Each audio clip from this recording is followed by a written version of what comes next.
बराबर।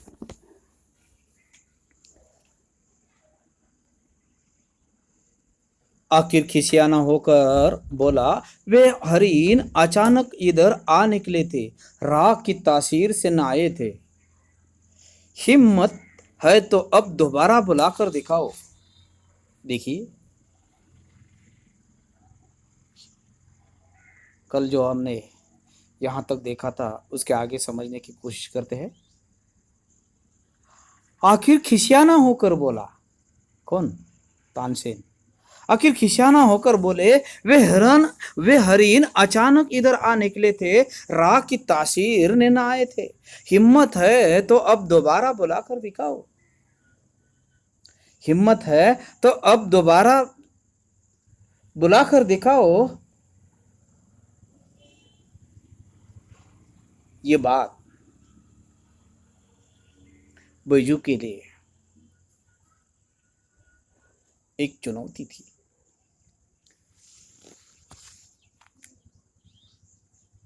और घमंडी या अहंकारी तानसेन के लिए एक भगोड़े की तरह थी, क्योंकि अब यह करीब करीब हार ही चुके थे। परंतु खिसियाना होकर उन्होंने फिर अपनी बात उन्हीं को सामने रखकर उन्हें शर्मिंदा करने की बात कही, या फिर सवाल कर दिया कि वे हरीन अचानक इधर आ निकले थे, राग की तासीर या राग के कारण नहीं आए थे। हिम्मत है तो अब दोबारा बुलाकर दिखाओ। अब ये बात भी बैजू बावरा आसानी से कह देते, या बैजू बावरा मुस्कुराए और धीरे से बोला। और उसी वक्त बैजू बावरा मुस्कुराए और धीरे से बोल बैठे, या धीरे से बोला, बहुत अच्छा, दोबारा बुलाकर दिखा देता हूं। बहुत अच्छा, आपने जो कहा ना, बहुत अच्छा है, दोबारा बुलाकर दिखा देता हूं। यह कहकर उसने फिर सितार हाथ में पकड़ ली।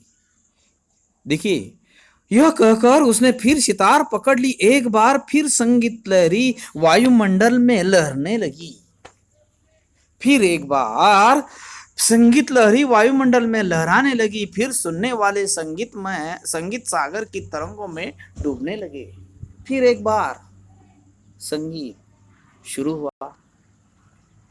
फिर एक बार यह संगीत प्रेमी उसमें डूबने लगे, उसकी तरंगों में डूबने लगे। हरिन बैजू बावरा के पास फिर आ गए।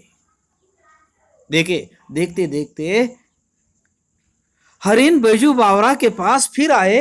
वे ही हरिन जिनकी गर्दन में फूल मालाएं पड़ी हुई थी। वे हरिन फिर वापस आए जिनकी गर्दन में फूल मालाएं पड़ी हुई थी, और जो राग की सुरीली ध्वनि के जादू से बुलाए गए थे। वे ये जो कोई हिरन थे ना, वे राग की सुरीली ध्वनि से वहां बुलाए गए थे। बैजू बावरा ने मालाएं उतार ली। जो पास खड़े हुए थे हिरन थे, उनके गले में जो मालाएं थी बैजू बावरा ने उतार ली, और हरिन कूदते हुए जिधर से आए थे उधर को चले गए। देखते देखते यह गान संगीत में जो प्रतियोगिता थी वह खत्म होती है। देखते देखते ये हिरन वापस आ गए थे, और जब वह वापस आए थे उसी वक्त बैजू ने हिरन के गर्दनों में जो कोई फूल मालाएं थी उन्हें उतार दी, और देखते देखते जिधर से आए थे उधर ये चौकड़ी भरते हुए वे हिरन चले गए। जहां से आए थे वहां चले गए। यहां तक ये देखते हुए अकबर का तानसेन के साथ अगाध प्रेम था। अगले परिच्छेद में जो कुछ है, अकबर का तानसेन के साथ अगाध प्रेम था। उसकी मृत्यु निकट देखी तो उनका कंठ भर आया। देखो, प्यार, अगाध प्यार था, किसका? अकबर बादशाह किसके साथ? तानसेन के साथ। परंतु उसके सामने उसकी मृत्यु निकट आने की बात उनके लिए अच्छी नहीं लगी और इसीलिए उन्होंने मृत्यु निकट देखी तो उसका कंठ भर आया, परंतु प्रतिज्ञा हो चुकी थी। परंतु क्या? प्रतिज्ञा हो चुकी थी। वे विवश होकर उठे और संक्षेप में निर्णय सुना दिया।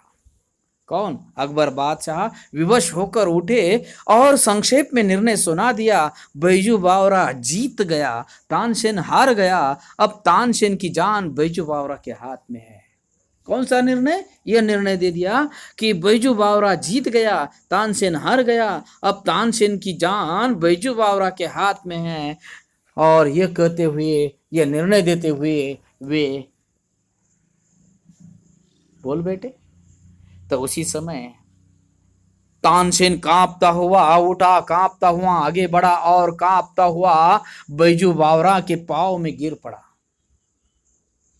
एक और निर्णय दे दिया अकबर बादशाह ने, तो दूसरी तरफ ये जो कोई तानसेन था वह कांपता हुआ आगे बढ़ा, कांपता हुआ उठा, आगे बढ़ा और कांपता हुआ बैजू बावरा के चरणों पर गिर पड़ा या पांव में गिर पड़ा।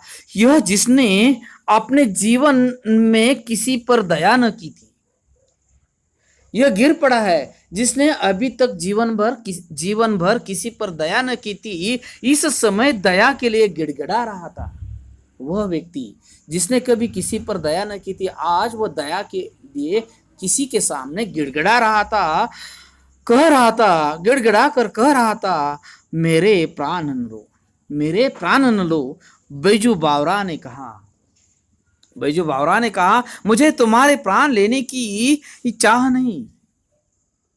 बैजू बावरा भी होशियार था।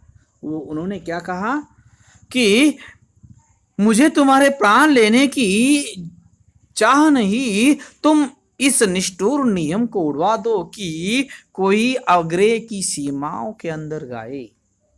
तुम्हारे प्राण लेने की चाह नहीं, सिर्फ तुम इस निष्ठुर नियम को उड़वा दो कि जो कोई आग्रह की सीमाओं के अंदर गाए, अगर तानसेन की जोड़ का न हो तो मरवा दिया जाए। ये जो नियम है वह पहले उड़वा दिया जाए। उसी वक्त अकबर ने अधीर होकर कहा, अधीर होना मराठी में उतावीळ, अधीरतेने, तत्परतेने।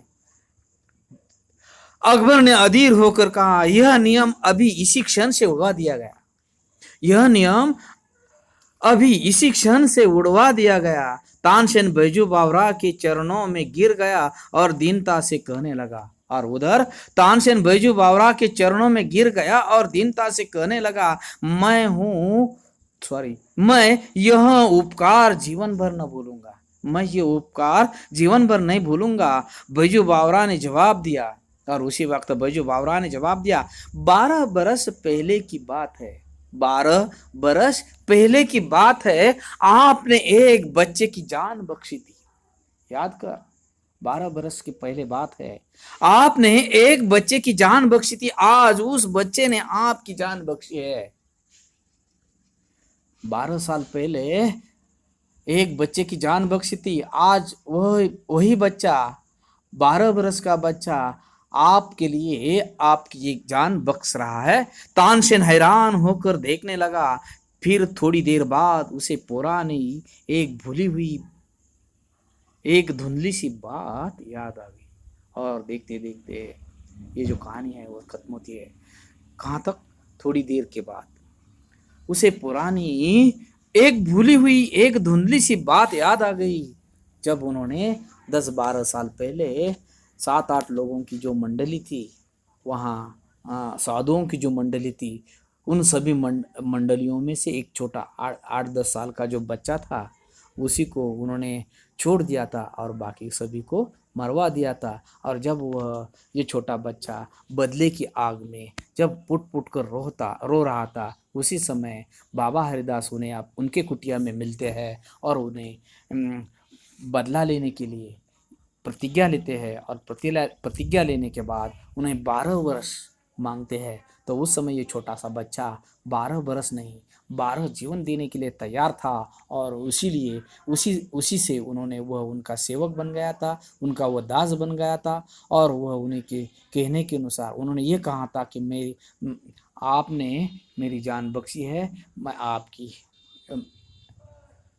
सेवा की खातिर, यानी कि आप जो कहे वैसा कहूँ। और एक तरह से 12 साल के बाद वो एक अच्छा खासा संगीत या अच्छा खासा युवक बनकर आदर्श बदला के रूप में उन्होंने अपने पिता की जो बात, पिता का जो बदला था वह लेने की कोशिश की, या वह लेने का प्रयास किया था। लेकिन गुरु के सामने उसकी एक न चली, और वह ज्ञान उन्होंने किसी के बुराई के नहीं, उसी के भले के लिए होना जरूरी है, यह कहते हुए यहाँ कहानी समाप्त होती हुई दिखाई देती यहाँ तक।